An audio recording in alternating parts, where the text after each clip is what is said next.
Kira-kira apa nih tips-tips dari Pak Ake bagaimana cara menjaga kesehatan fisik maupun kesehatan mental selama PSBB, selama pandemi berlangsung di Indonesia. Nah, di sini saya akan bacakan terlebih dahulu profil dari Pak Ake, di mana beliau adalah dosen Fakultas Psikologi Unika Sugija Pranata, dan beliau juga sebagai koordinator pendampingan psikologis pasien COVID-19 Pemkot Semarang nih teman-teman. Pastinya beliau sangat tahu bagaimana cara menjaga kesehatan mental dan fisik di masa pandemi karena beliaulah yang telah mengedukasi orang-orang dan mendampingi mereka yang terkena COVID-19. Saya persilakan kepada Pak Kuryake untuk memaparkan materinya. Silakan, Pak Oke, Kuryake. terima kasih. Assalamualaikum warahmatullahi wabarakatuh, teman-teman. Waalaikumsalam warahmatullahi wabarakatuh, Pak Ake. Oke, shalom, selamat siang, berkah dalam, rahayu. Nah, teman-teman, nama saya Kuryake. Beberapa orang tanya, itu namanya kok Kuryake? Artinya apa? Buh, nggak ngerti aku. Nah, mungkin dulu orang tua saya itu mau menulis karaoke, salah tulis, teman-teman. Nah, teman-teman, baik, saya akan cerita. Oke ya, sudah muncul ya. Oke, baik. Ada Kak Paulin, ada kak yang lainnya. Jadi saya very welcome karena ini kan informal ya, teman-teman boleh tanya di pertengahan, nggak harus nunggu saya selesai gitu ya. Jadi saya akan memperkenalkan nama saya. Nah, saya Kuryake Karismawan nama aslinya teman-teman, tapi nama panggung saya kalau saya nggak boleh gitu, saya pakai nama Satori. Satori itu harapan saya supaya tercerahkan. Tapi sialnya sampai sekarang belum tercerahkan. Saya ingin sekali kayak Mas Eko Chia, tapi belum bisa teman-teman. Nah, kerjaan saya seperti tadi Miss Wan ceritakan, saya trainer, saya dosen, saya psikolog. Dan psikolognya spesifik sekali, saya klinis. Bisa dilihat kan dari wajah saya, kalau saya psikolog klinis ya kan, gangguan jiwa. Iya betul sekali. Nah, saya ngajar karena dengan ngajar saya merasa punya pengaruh, bisa mempengaruhi kualitas hidup orang. Ini alasan saya kenapa saya suka ngajar. Bisa bujukin para mahasiswa gitu ya. Nah, supaya hidup tuh bisa melihat perspektif yang lain. Cara saya nyari uang ya kayak teman-teman yang lainnya. Saya training di banyak tempat lah, di berbagai tempat. Di Jawa Tengah, di Jakarta, di banyak lokasi. Saya suka jalan-jalan hidup saya. Kayak misalnya untuk di Jakarta gitu ya, hampir semua Mitsui di Jakarta dengan saya. Jadi mereka klien setia saya sudah 5 tahunan dengan saya gitu. Tapi nggak hanya Jakarta sih, di Mitsui yang lainnya juga. Saya melatih mereka, kemudian banyak sekali sih jualan saya itu tentang marketing, tentang salesmanship gitu. Jadi menolong bagaimana para sales, mereka punya keyakinan, punya keberanian, punya kepercayaan diri, dan mereka mampu mencapai targetnya. Nah, itu biasanya yang saya lakukan, teman-teman. Karena jadi dosen itu susah. Gitu ya. Jadi harus kayak Mas Eko gitu, supaya hidupnya bisa bahagia kayak Mas Eko, ya harus training-training dikit gitu. Itu yang saya kerjakan gitu.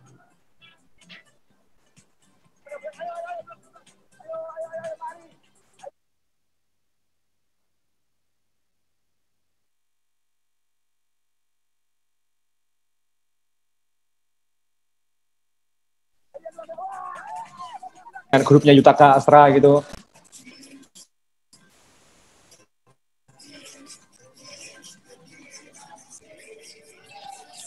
Tapi teman-teman, nah itu kan kemarin-kemarin ketika belum COVID.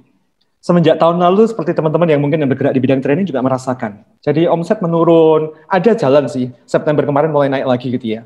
Tapi rasanya 2021 ini juga akan semakin menantang gitu, semakin susah.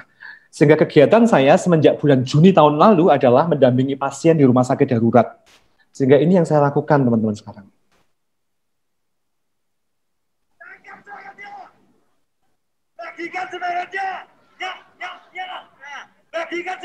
Ini dengan para pasien COVID.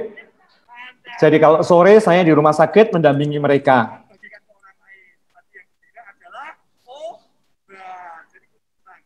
Nah, itu yang saya lakukan. Nah, kalau teman-teman bisa lihat kan yang di bagian tengah itu, yang di tengah itu siapa? Saya. Nah, kelihatan kan ya? Nah, kalau wajah saya ditutup, maka tampak lebih ganteng. Nggak kita aslinya soalnya teman-teman. Nah, teman-teman, semenjak bulan Juni saya mendampingi pasien COVID. Setiap sore, tadinya sih jam 4 sore sampai setengah 10 malam. Sukarelawan teman-teman, nggak dibayar, nggak dibayar. Jangan dipikir kemudian, wah Pak Aka sugih gitu. Enggak, hidup saya tetap susah teman-teman. Jadi setiap sore saya mendampingi pasien, tadinya banyak gitu ya jumlah. Tim saya ada 16 orang, 16 mahasiswa gitu ya. Tapi sekarang habis mereka tinggal 2, sekarang hanya tinggal bertiga. Kenapa? Karena orang-orang takut dengan kami. Timku itu ada yang diusir dari kos, ada yang dipanggilkan tentara, disuruh pergi karena semua orang-orang takut. Karena kami kan berinteraksi langsung. Jadi yang saya lakukan adalah ngobrol dengan mereka, konseling tatap muka gitu ya. Kemudian terapi, jadi semuanya secara langsung gitu. Atau seperti yang diajar, saya itu yang ngajari Mas Eko dulu, hipnosis. Nah, kayak di foto itu ada yang ambruk di belakang, jadi hipnosis massal gitu. Karena para pasien kan nggak bisa tidur, tegang, cemas, ada rasa bersalah karena menulari anggota keluarganya. Sehingga kemudian ketika orang cemas, maka orang susah tidur. Padahal ketika kurang tidur, imun sistem memburuk. Imun sistem memburuk nggak sembuh-sembuh. Nah, sore kadang-kadang saya membantu mereka dengan bareng-bareng gitu. Saya membuat mereka rileks dan membuat mereka bisa tertidur sehingga badan mereka nyaman. Nah, itu yang saya lakukan sekarang ini. Ya, puji Tuhan, alhamdulillah sudah 8 bulan dan saya masih hidup gitu ya. Target saya 2021 tetap hidup. Nggak macam-macam. Target saya nggak banyak, pokoknya tetap hidup. Itu target saya 2021. Dan puji Tuhan, sampai sekarang belum masih baik-baik saja gitu ya, meskipun hampir tiap sore ketemu dengan pasien. Bahkan kadang-kadang pasien itu karena merasa akrab sekali, tiba-tiba nyentuh tangan saya, wah Mas terima kasih sekali, aduh gitu ya. Tapi itu nggak bisa dihindarkan. Nah ini yang saya ingin cerita teman-teman. Kalau tadi ada data bahwa semoga 2021 turun, rasanya kok susah teman-teman. Ini naik terus. Teman-teman mau menghindar dari mana COVID? Susah, ini masalah giliran aja. Mungkin dia dari bentuk kacamata atau apa nanti yang terkena duluan yang kemana gitu ya. Susah. Misalnya ya, salah satu direkturnya MNC, kemarin kami siaran bareng, dia cerita, dia tahu bahwa, karena dia orang media, jadi dia tahu bulan Februari tahun lalu sudah tahu bagaimana COVID itu akan masuk ke Indonesia. Sehingga semenjak itu dia sudah super hati-hati sekali. Dia menghindari ketemu tamu, dia nggak mau makan di luar, dia hati-hati sekali hanya di ruangannya dia, di gedung MNC-nya itu. Tapi Agustus tetap kena kemudian. Dan kemudian dia cerita bagaimana sekarang, dulunya itu dia bisa lari keliling lapangan berkali-kali, sekarang dampaknya ada kecacatan di paru-parunya. Nah teman-teman mau menghindar COVID dari mana? Mau di rumah terus, nggak kemana-mana. Beberapa teman-teman yang tabungannya banyak, nggak masalah, selamat. Tapi orang-orang kayak aku gitu ya, kayak orang-orang yang harus di lapangan, yang di jalan penjual bakso, orang-orang ojek online gitu, kalau mereka nggak kerja, mereka nggak dapat duit. Beberapa kita sudah hati-hati sekali, pakai masker dan macam-macam. Tapi kalian yakin setiap menit kalian pakai hand sanitizer, uang kembalian yang kalian terima, gelas yang kamu minum gitu ya, yang kan kita nggak ngerti tadi yang dari dapur yang itu ada COVID-nya nggak ngerti, karena bisa aja OTG. Dan kalian kan tahu, rapid test itu mendeteksi adalah 2 hari, mendeteksi itu setelah 7 hari setelah adanya sentuhan. Sehingga sangat mungkin orang-orang yang positif itu ketika di rapid antigen dia negatif dan dia tetap kerja di kantor kita. Ayo, gimana mau menghindar? Sehingga ini yang terjadi. Jadi tempat saya dampingi ini tadinya namanya rumah isolasi. Tapi karena semua rumah sakit penuh, teman-teman bisa baca aja di berita-berita sekarang ini, rumah sakit itu penuh teman-teman. Sehingga sekarang rumah isolasi di mana saya mendampingi ini sekarang menjadi rumah sakit darurat. Rumah isolasinya pindah ke asrama haji. Pasiennya berapa? Pasiennya banyak sekali. Di atas 102, daya tampungnya 120, tapi rata-rata di atas 170. Jadi sudah banyak sekali dan rasanya ini tambah naik terus. Sehingga berupaya untuk mencari tempat baru terus untuk bisa digunakan. Nah teman-teman, COVID nggak bisa dihindari. Sangat mungkin dari uang kembalian, dari sesuatu yang kita sentuh, dari lift yang kita pegang, ada jejak COVID di situ. Terus gimana caranya supaya kemudian kita tetap sehat? Mental kita sehat, dan fisik kita sehat. Nah, ini yang saya ingin cerita. Waktu kita masih berapa menit? 5 menit. Oke, baik. Ini kebanyakan perkenalannya, ini baik. Nah, gimana caranya supaya teman-teman sehat mental dan sehat fisik? Pertama, memang fokus ke mentalnya dulu, teman-teman. Kenapa? Ini yang saya amati dari pasien. Nah, teman-teman, zaman dahulu sampai bulan Juli kebijakannya Indonesia itu pasien boleh pulang kalau sudah swab 2 kali negatif. Itu sampai bulan Juli. Agustus itu sudah berubah. Sekarang pasien boleh isolasi itu malah maksimal 5 hari. 5 hari, teman-teman. Ya, mungkin karena ada banyak alasan lah ya. Sehingga ada banyak cerita pasien pulang dari tempat kami sudah negatif, tapi 2 hari kemudian pulang meninggal gitu. Sudah negatif loh itu, tapi masih aja meninggal gitu. Dan kemudian saya ngamati ketika masa-masa belum ada kebijakan 5 hari ini, pasien mana yang pulangnya cepat dan pasien mana yang kemudian bisa sampai 30 hari, 50 hari saya dampingi. Bedanya apa? Nah, yang menarik adalah pasien-pasien yang bahagia, yang guya-guyu, yang dablek, itu cepat pulang, teman-teman. Pasien-pasien serius yang wajahnya kayak Mas Eko Cia itu, apalagi kayak Miss Wan itu, susah, teman-teman. Pulangnya susah gitu. Nah, tapi kayak Hardi yang penuh senyum-senyum gitu ya, yang agak gangguan-gangguan gitu, dia cepat sembuh, teman-teman. Nah, ini yang kemudian kami lakukan ketika mendampingi pasien. Ini yang kami suarakan, teman-teman. Yang kami suarakan adalah ini. Hati yang gembira adalah obat yang manjur. Kalau hati teman-teman itu gembira, kalau teman-teman bahagia, imun sistem itu bagus. Jadi betul lah kita harus bayar cicilan panci, cicilan ember, pusing gitu ya. Tapi ya sudahlah. Supaya kita selamat, teman-teman. Supaya selamat, hati kita harus gembira. Lupakan dulu cicilan panci dan ember. Paling kita diomelin, biarin gitu. Kita perlu menjaga mental kita, menjaga pikiran kita untuk selalu bahagia. Terus gimana caranya?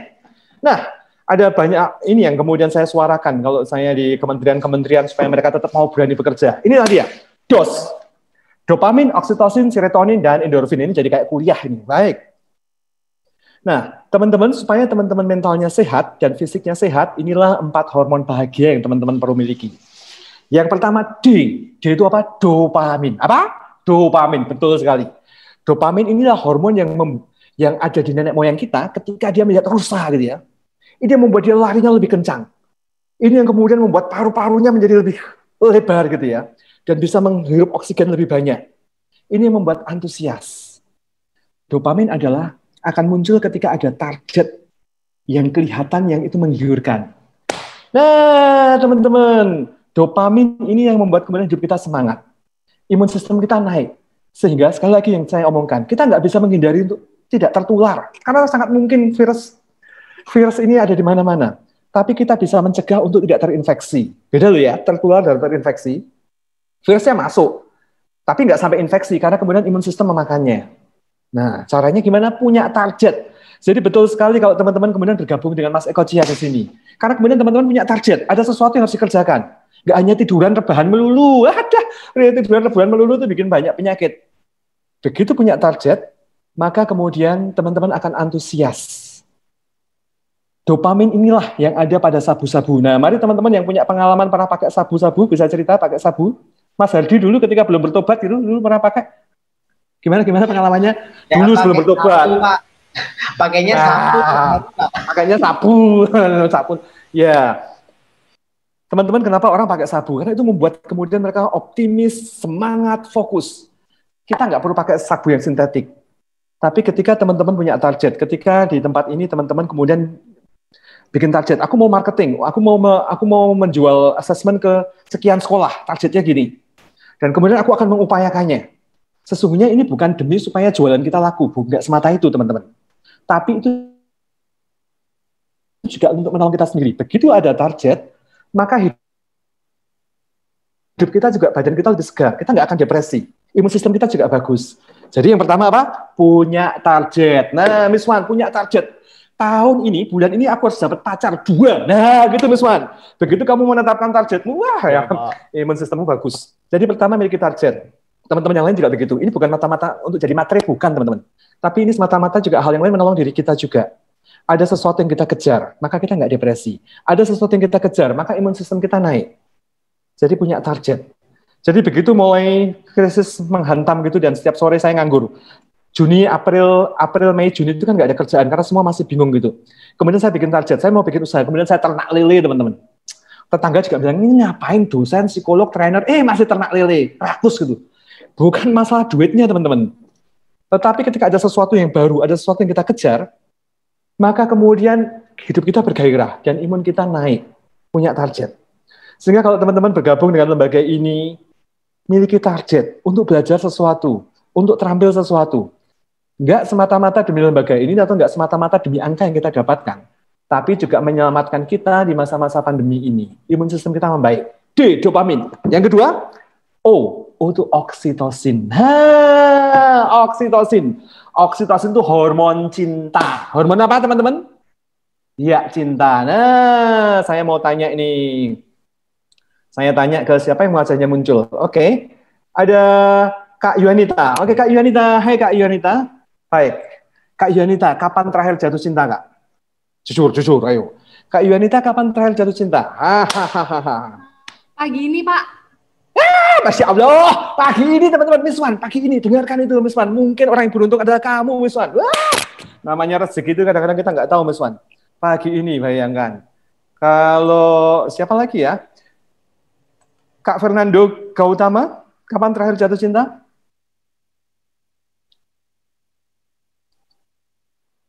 Kenapa Pak? Kenapa Pak? Kapan Sorry Pak. Jatuh cinta? Kapan terakhir dirimu jatuh cinta? Kapan terakhir ya, jatuh Pak. cinta? Ya Pak, pernah Pak. Kapan? Sekarang Pak. Wah, Masya Allah gitu. Kalian kok ya indah sekali hidupnya saling mencintai gitu kan. Teman-teman, kalian ingatkan ya, ketika jatuh cinta entah sekarang atau mungkin 3, 4, 5 tahun yang lalu. Meskipun waktu itu kamu kehujanan, meskipun waktu itu kamu lapar gitu ya, tapi lihatlah badan tuh rasanya tetap segar gitu ya. Kamu lewat depan kosnya orang yang kamu suka gitu ya. Kamu tuh bahkan hanya lihat motornya, hidup kamu udah bahagia sekali. Belum lihat orangnya itu, lihat motornya udah bahagia sekali. Dan badan tuh segar sekali. Kenapa bisa muncul kayak gitu? Itu hormon oksitosin teman-teman, hormon cinta. Jadi, jatuh cintalah itu akan menyelamatkanmu dari COVID ini. Jatuh cinta. Tapi ya terus gimana? Lupa, saya sudah punya istri, saya sudah punya pacar. Ya, sudah cintai lagi. Ini nggak hanya semata-mata ketika deg-degan, ketika jatuh cintanya. Tapi ini hormon ini muncul karena intimasinya, karena kedekatan. Ngobrol bareng dengan pasanganmu, dengan keluargamu, dengan pacarmu. Minum kopi bareng, melihat matahari tenggelam, sambil ambil batu, kamu bisa melempari rumah tetanggamu yang nyebelin gitu, melempar gitu. Dan menikmati romantismenya. Romantismenya itu akan membuat oksitosin muncul. Dengarkan musik romantis yang kamu sukai. Dan yang paling menarik adalah dari hormon oksitosin ini, kalian bisa googling nanti. Kekuatan pelukan 10 detik.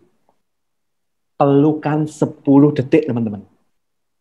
10 detik kamu memeluk pasanganmu, itu membuat hormon oksitosin diproduksi. Bayangin. Teman-teman yang sudah punya pasangan, jangan lupa kalau bangun tidur, peluk dulu pasangannya, suaminya, istrinya, peluk dulu. Mah, bentar, aku peluk dulu 10 detik. Mungkin istrimu bilang, aduh, bang, bau bang, gitu.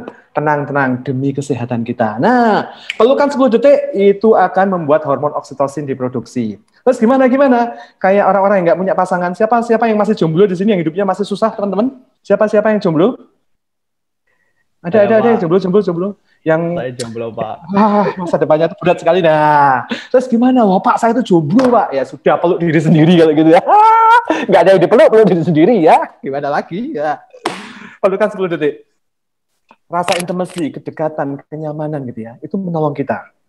Yang pertama, dopamin punya target. Ketiga, oksitosin, intimasi, kedekatan kita. Yang ketiga adalah S. S itu serotonin. Serotonin itu hormon bangga, teman-teman.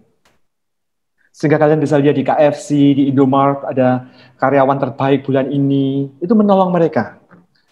Orang-orang yang merasa bangga, imun sistemnya itu baik, bagus. Sebaliknya orang-orang yang dikritik terus, direndahkan, maka mereka akan depresi dan imun sistem mereka memburuk. Nah, itu apa? Serotonin. Itu hormon bangga. Jadi jangan ragu-ragu untuk memuji orang lain. Kita bisa memuji Mas Eko yang bijaksana, yang sangat cerdas. Kita bisa memuji Kak Teresia yang dari bentuk kacamatanya kelihatan pandai. Nah, atau Gabriel, yang senyumnya itu menawan. Puji-puji, jangan dikritik terus. Pujian-pujian ini akan membuat ada perasaan bangga. rasa bangga, sensasi bangga itulah karena munculnya serotonin. Jadi kalau pertama dopamin punya target, kedua oksitosin, cinta, ketiga bangga, dan yang keempat adalah endorfin. Endorfin ini teman-teman hormon ketika kalian sholat. Dan ketika kamu sholatnya khusyuk sekali, kamu bisa rasakan bedanya dengan ketika kamu sholatnya tergesa-gesa. Atau ketika kamu misa atau saat teduh. Saat teduhmu itu kamu tenang sekali, dan saat teduhmu kamu hanya sekedar baca kitab suci dan sekedar wajib segera selesai gitu ya. Merasakan bedanya kan. Ketika kamu sholat Jumat dan sholat Jumatnya itu kamu tergesa-gesa. Ini khotibnya khotbahnya kelamaan gitu ya. Bandingin dengan ketika kamu khusyuk sekali dan mendengarkannya. Bandingin rasakan ketika kamu ibadah gitu dan kemudian kamu khusyuk yang pendeta katakan kamu bisa fokus mendengarkannya.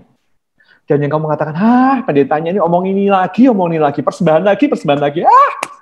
Nah, begitu kemudian kamu nggak khusyuk, maka ada hormon endorfin ini tidak diproduksi.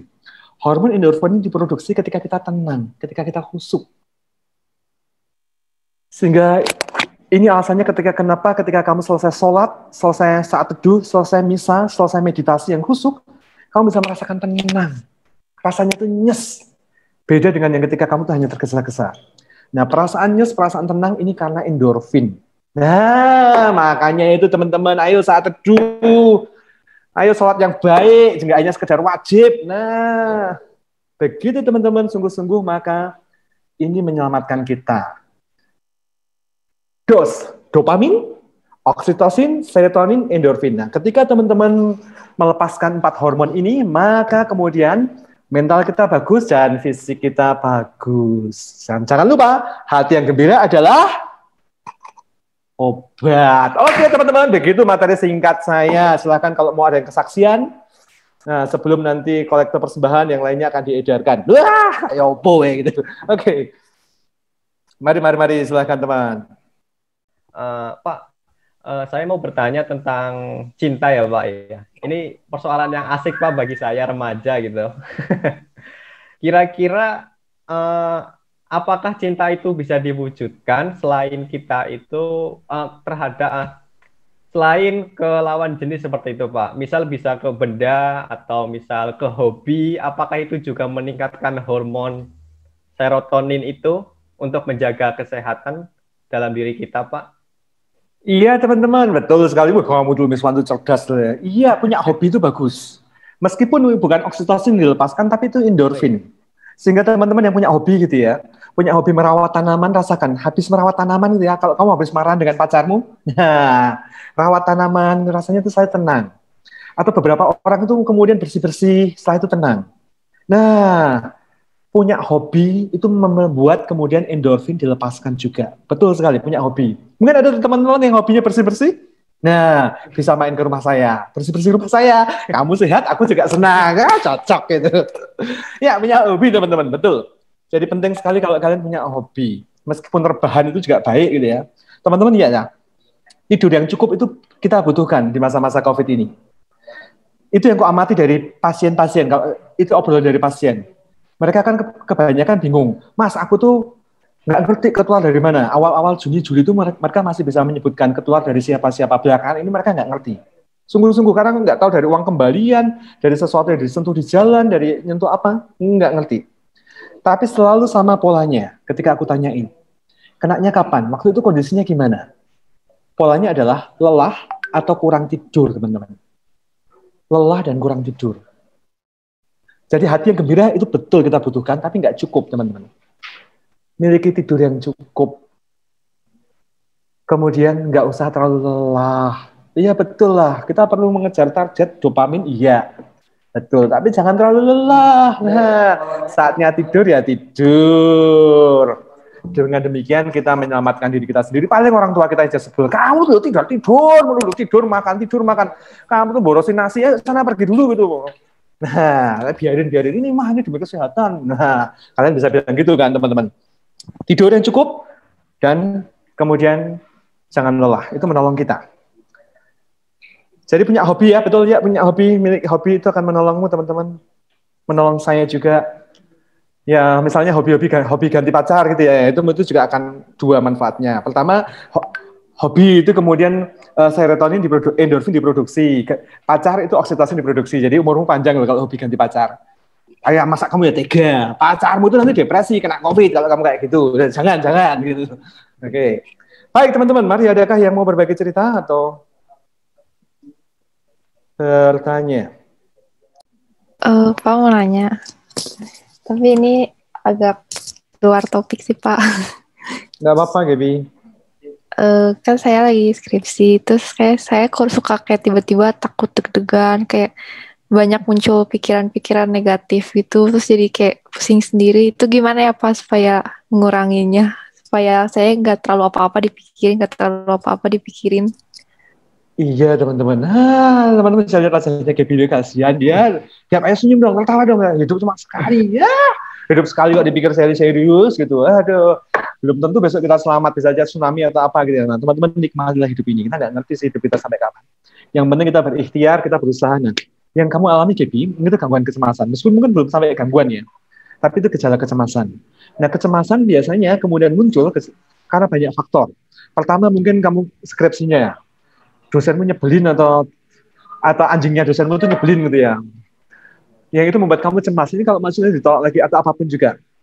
Plus kemudian dulu saya juga cemas. Dulu dosen saya lebih nyebelin dari sekarang Pak. Tapi dulu beda. Dulu kamu ada copingnya. Dosen nyebelin tetapi masih bisa jalan-jalan. Kamu masih bisa shopping. Nah sekarang outlet untuk rekreasimu berkurang banyak. Kebahagiaanmu berkurang, tapi stresornya masih banyak. Nah akibatnya nggak imbang. Sehingga kalau dosenmu nyebelin ya sudah diterimalah. Kalau skripsimu susah ya sudahlah, itu memang nasibmu, salah sendiri, cari judul yang susah gitu ya. Nah, tetapi ada hal yang lain, temukan copingmu, sesuatu yang bisa membuatmu relax. Nah, kira-kira apa gitu? Apa yang kamu suka? Selain masak. Nah, aku langsung bayangin makanan kalau lihat kamu tuh kayak bahagia sekali hidupmu gitu. Nonton YouTube. Oke, ya. Nah, teman-teman salah satu yang menarik dari nonton gitu ya, nontonlah yang lucu-lucu. Kamu nontonnya drama Korea yang penuh tangisan, itu bikin hormonnya tambah buruk. Nonton yang tertawa-tertawa begitu. Tapi ada juga tentang ini teman-teman, hubungan antara posisi tubuh dengan emosi. Ketika teman-teman nunduk kayak gini dan nonton YouTube kebanyakan menunduk, main handphone nunduk, lihatlah, emosi kita cenderung lebih mudah untuk negatif. Ingatan negatif itu lebih mudah, hal-hal emosi negatif itu lebih mudah ketika menunduk.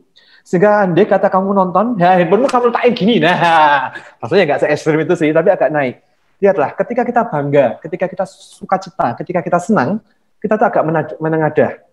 Sehingga andai kata kamu kemudian ingin nonton YouTube atau nonton, aturlah supaya posisi laptopnya, posisi televisinya, posisi handphonenya, itu sedikit lebih tinggi daripada matamu, sehingga kamu sedikit agak naik ke atas. Karena meskipun ini kita sepele, kelihatannya sepele ya, tapi ini berkontribusi pada emosi. Orang-orang yang menunduk terus begini, maka kecenderungannya akan lebih mudah moodnya negatif. Jadi mulai menengadah gitu ya, lihatlah apartemen yang di atas gitu, baru ngapain mereka, nah jangan menunduk terus gitu untuk posisi sekarang ini. Ya, meskipun itu hal yang sepele sih, Gaby. Dan hal yang lain adalah temukan interaksi sosialnya. Gap, ini yang menarik. Kenapa kemudian kamu perlu punya sahabat, perlu punya teman? Meskipun nggak harus gitu ya, tapi punya sesuatu, punya hobi misalnya memelihara anjing atau memelihara siapa gitu, bolehlah. Asal jangan memelihara Miss Wan atau yang lain-lain gitu, kasihan dia. Atau memelihara aku, malah mengerikan gitu ya. Tapi memelihara binatang itu menolong, karena bisa mengekspresikan emosi untuk orang-orang introvert, orang-orang yang nggak terlalu suka ketemu orangnya. Tapi coba peliharalah. Mungkin hamster, nah, hamster lucu-lucuan kamu di kamarmu, kejar-kejaran dengan hamster gitu. Ada teman yang kemudian diajak ngobrol. Saya nggak bisa memaksa orang-orang introvert untuk kemudian harus bicara, harus curhat.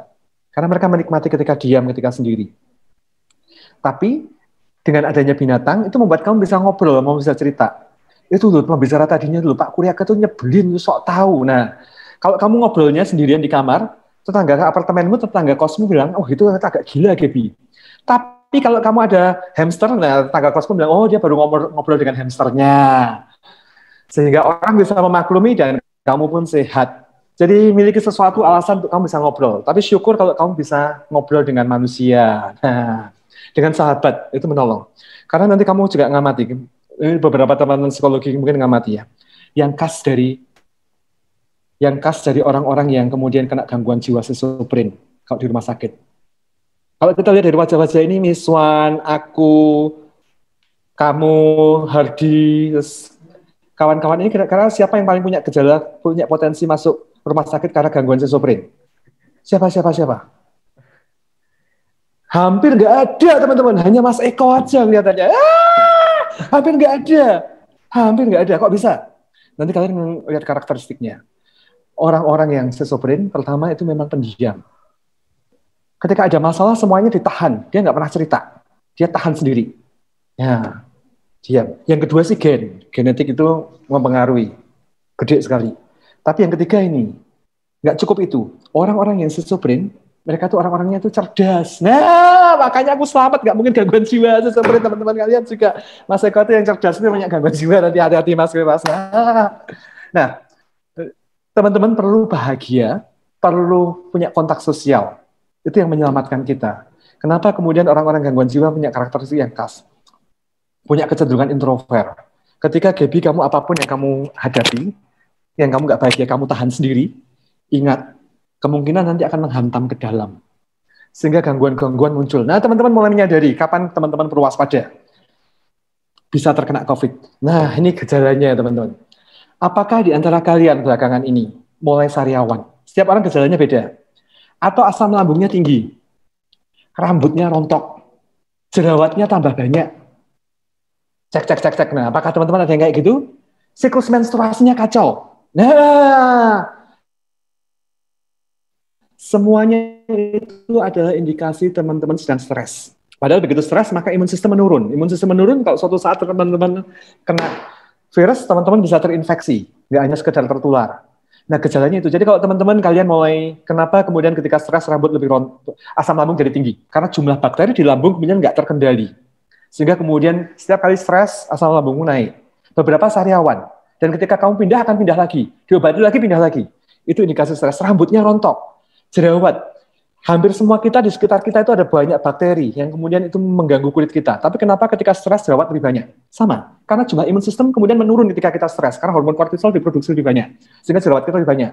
Beberapa kemudian siklus menstruasinya kacau ketika stres. Begitu kamu nggak mens, kamu panik, kamu telepon pacarmu. Ya, aku belum mens, gitu. Pacarmu tambah panik juga. Ya, tambah kacau juga. Nah, padahal itu bukan apa-apa, teman-teman. Itu gara-gara stres saja. Sehingga kalian perlu waspada. Begitu gejala-gejala itu muncul, berarti imun sistem kalian sedang nggak bagus. Kalau imun sistem nggak bagus, hati-hati. COVID ada di mana-mana. Terus gimana caranya untuk mencegahnya? Itulah, punya 4 hormon tadi. Nggak harus 4-4-nya, tapi salah satunya kamu produksi sehingga kamu bahagia. Karena resepnya itu, hati yang gembira adalah obat. Begitu, Gaby. Kasih Pak jawabannya. Ada pertanyaan tambahan Pak dari Bu Pauline Chandra. Bagaimana membimbing anak yang berubah pola tidurnya karena saat ini sekolah daring? Terima kasih Bu Pauline. Ya, sekolah daring atau sekolah darting, Bu, yang betul. Darah tinggi, bikin emosi orang tuanya. Iya, semuanya berubah. Itu memang susahnya kita. Susahnya kemudian ada banyak hal yang berubah karena daring ini. Termasuk yang berubah, selain emosinya berubah, kemudian cara pembelajarannya berubah, termasuk kebiasaan hidup. Bangun jam berapa, belajar jam berapa, main jam berapa, semuanya berubah. Gimana caranya mengubah pola tidurnya? Nah, teman-teman perlu melihatnya. Biasanya Bu Pauline situasinya kayak apa? Pada anak usia berapa? Sesungguhnya, semua hal itu bisa kita ubah selama kemudian kita konsistenkan. Meskipun untuk membuat konsisten ini cukup susah ya. Tapi kalau kemudian kita menstimulasi, biasanya anak kita biasanya bangun jam berapa Bu Pauline anaknya? Dan sekarang berubah jadi jam berapa? Dan anak usia berapakah? Pak, mungkin saya langsung ya Pak ya. Oke, Bu Pauline. Ya, anaknya yang besar udah 20 tahun, yang kecil 16 tahun. Jadi kalau waktu sekolah biasa kan mungkin rutinitasnya akan berbeda ya Pak. Jam 9, jam 10 malam juga udah lelah dan tidur. Tapi sekarang tuh karena daring dia jam berapa sudah selesai sekolah, lalu nanti bisa melakukan yang lain, nanti agak lelah dia tidur, nanti sore-sore udah bangun. Nah, karena bangunnya sore, dia lalu malamnya nggak tidur ya Pak ya. Nanti dia udah jam 12, jam 1 baru tidur gitu Pak. Sementara jam 7 kan sudah harus sekolah lagi gitu ya Pak ya. Nah, Iya, yang iya, iya. yang saya takutkan yang seperti Bapak bilang, kalau kita istirahat kurang berarti imun kita juga menurun gitu ya Pak ya. Iya. Nah, ini sejujurnya karena saya juga udah lelah ya, pasti jam 10 saya udah tidur, saya nggak lihat kalau anak saya tuh belum tidur gitu Pak. Nah, yang gimana caranya supaya mereka bisa lebih, oh ya jam segini tuh memang aku tuh harusnya udah tidur gitu. Tapi dengan makin lama makin prosesnya makin jadi stabilnya seperti itu gitu Pak. Iya Bu, ya terima kasih Bu Pauline ya. Iya. Oke. Jadi betul kita butuh waktu tidur yang cukup dan kita butuh yang utama adalah kemudian tidur yang berkualitas. Nah, anak-anak perlu disadarkan bahwa kenapa nggak hanya anak-anak, semua orang perlu disadarkan bahwa mereka perlu punya waktu istirahat yang cukup demi imun sistem kita. Pertama, kesadaran itu harus muncul dulu dari mereka. Nah, masalah tidurnya jam berapa? Nah, setiap orang punya pola yang beda. Ada orang-orang yang kayak saya begini, saya itu jam 7:30 malam sudah nggak bisa buka mata lagi. Saya mau lihat apapun pasti dilempar bantal langsung saya tidur gitu ya. Entah dimanapun juga itu. 7:30 saya nggak bisa berpikir. Tapi jam 2 itu sudah nggak bisa tidur. Ini sudah kawan bayi, sudah kebiasaan gitu. Tapi ada orang-orang yang baru bisa tidur kalau jam 1. Nah, saya rasa ini bukan masalah jam tidur jam berapanya, tetapi menyadari bahwa kita butuh 6-7 jam yang berkualitas tidur. Kesadaran itu, jamnya terserah. Yang kedua adalah memang kemudian ada perubahan. Pada orang-orang yang seusia saya, Bu Pauline ataupun Pak Eko, kita terbiasa bahwa hidup itu ya polanya bangun pagi, kemudian pagi kerja gitu ya. Ya. Tapi salah satu yang menarik dari COVID ini, salah satu yang menarik juga dari teknologi yang berubah ini adalah cara kerja sudah berubah. Cara kerja sudah nggak kayak saya dulu. Bapak saya bilang rezeki itu adanya di pagi hari. Sehingga jam 3 kami semua harus bangun gitu ya. Nah sekarang kan nggak. Orang bisa kerja tengah malam, bisa transaksi dengan US sana tengah malam dan berubah. Sehingga pertama Bu Pauline nggak perlu risau tidur jam berapanya, tetapi perlu menyadarkan anak-anak supaya punya paling tidak 7 jam tidur yang berkualitas. Nah izinkan mereka yang mengaturnya. Karena cara dagang, cara jualan, cara kerja sekarang berubah. Tidak seperti pola kita yang kelahiran tahun 60-an, 70-an yang kerja itu ya jam 8 sampai jam 5 dan kemudian malam istirahat. Sehingga ini yang perlu disadarkan ke anak-anak tentang jam tidurnya. Kalau kemudian mereka sudah menyadari kemudian, dan ibu merasa dan mereka sepakat juga bahwa memang ingin ada jam tertentu yang kemudian perlu dibiasakan.